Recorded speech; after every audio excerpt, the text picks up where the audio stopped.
The Lame Pigeon, Spanish, El Palomo cojo, is a 1995 Spanish drama film written and directed by Jaime de Armiñán, based on the eponymous novel by Eduardo Mendicutti published in 1991.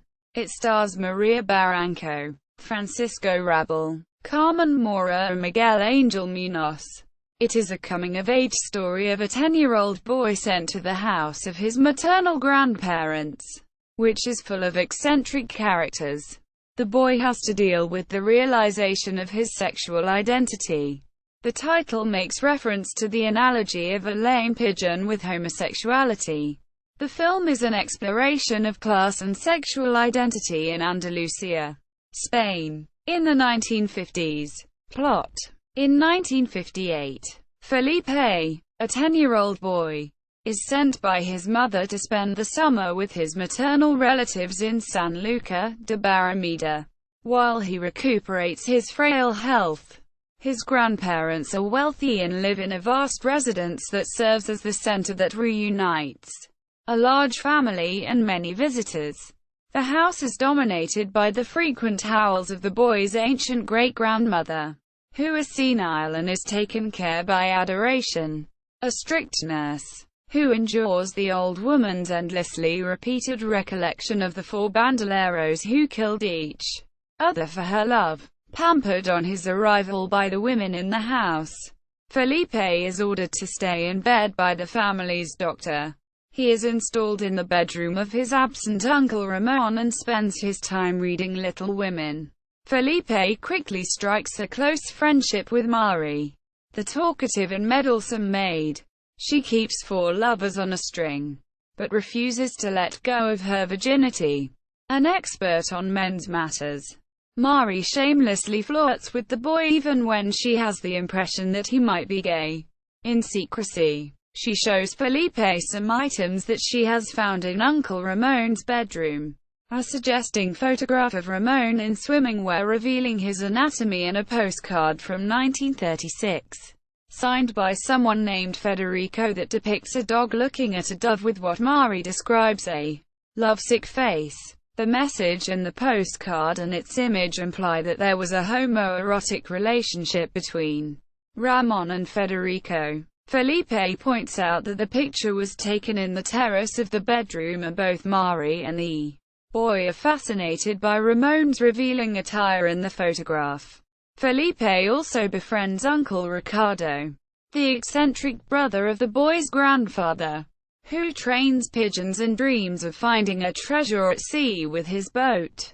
Felipe tells him of Mari's belief that lame doves are queers and then inquires his great-uncle if he might be queer. Although Ricardo denies it, he does not do so when the boy asks the same question regarding Uncle Ramón, evasively responding that he does not longer remembers. Peace in the house is frequently disturbed by many visitors like Reglita, a mature spinster, and there is general commotion with the arrival of Felipe's cosmopolitan aunt Victoria, a singer who sweeps into town with Luigi, her muscle-bound Italian secretary, in tow. A liberal freethinker who has traveled Europe extensively, Victoria scandalizes Felipe's conservative grandmother with her recitation of erotic and anti-Franco poetry that makes the neighbors blush but fascinates Reglita. With her free way of living and her expertise on men, Victoria draws the attention of Mari, who asks her about her lovers, and Victoria shows her a valuable ring that one of them gave her. The uncertainty of Felipe's blossoming sexuality is subjected to further confusion with the surprising arrival of the charismatic communist Uncle Ramón, who takes back possession of his bedroom. Both Felipe and Mari are fascinated by him. Felipe asks Ramón which tastes better, a man, a lady, or a young gal, to which the worldly Uncle Ramón responds, "Ladies and young gal taste great. And I once met a man who tasted like manchego cheese." Felipe immediately identifies this man as Federico. The boy then compliments his uncle on having gorgeous eyes. There is new commotion in the house with the elopement of Luigi with one of Mari's lovers, stealing Victoria's valuable ring, and with the death of Felipe's senile great-grandmother. Mari tells Felipe that he can spy from his bedroom Uncle Ramon naked at night.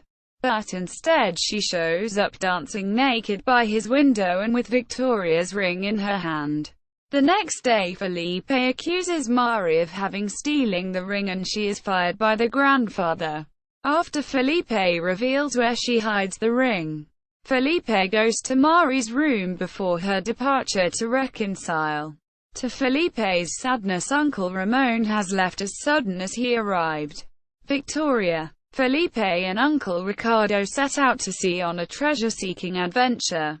Cast: María Barranco as Mari, Francisco Rabal as Uncle Ricardo, Carmen Moore as Aunt Victoria, Miguel Angel Muñoz as Felipe, Joaquin Kreml as Uncle Ramon, Ana Torrent as Adoration, the nurse, Maria Galeana as the grandmother, Amparo Barro as Reglita, Thomas Sori as the great-grandmother, Valeriano Andres as the grandfather, Maria Masip as Aunt Blanca, Asuncion Balaga as Tata Caridad, Ophelia Angelica as Esther, Paulo Stella as Luigi. Production: El Palomo Cojo. Jaime de Armiñán's 14th feature film is based on the semi-autobiographical novel of the same title written by Eduardo Mendicutti, published in 1991.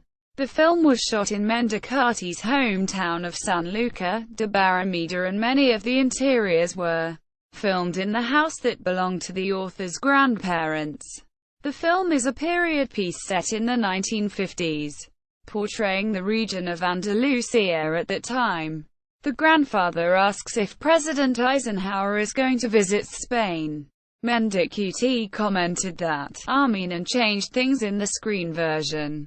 Since my novel is narrated in the first person and is based more on sensations than on actions, the film is notable for its large cast of some of Spain's best-regarded actors. The role of Uncle Ricardo was expanded from what it was on the book, to take advantage of the acting skills of veteran actor Francisco Rabal, who went on to play a similar role on Carlos Saura's film Pajerico. Particularly noteworthy is the performance of María Barranco as the talkative and foul-mouthed maid. She speaks with her strong Andalusian accent. Notes: Benavent, Francisco María. Cine Español de los 90. Editions Mensajero. 2000. Davni, Thomas G. Contemporary Spanish film from fiction. The Scarecrow Press. 1999. El Palomo Cojo at the Internet Movie Database.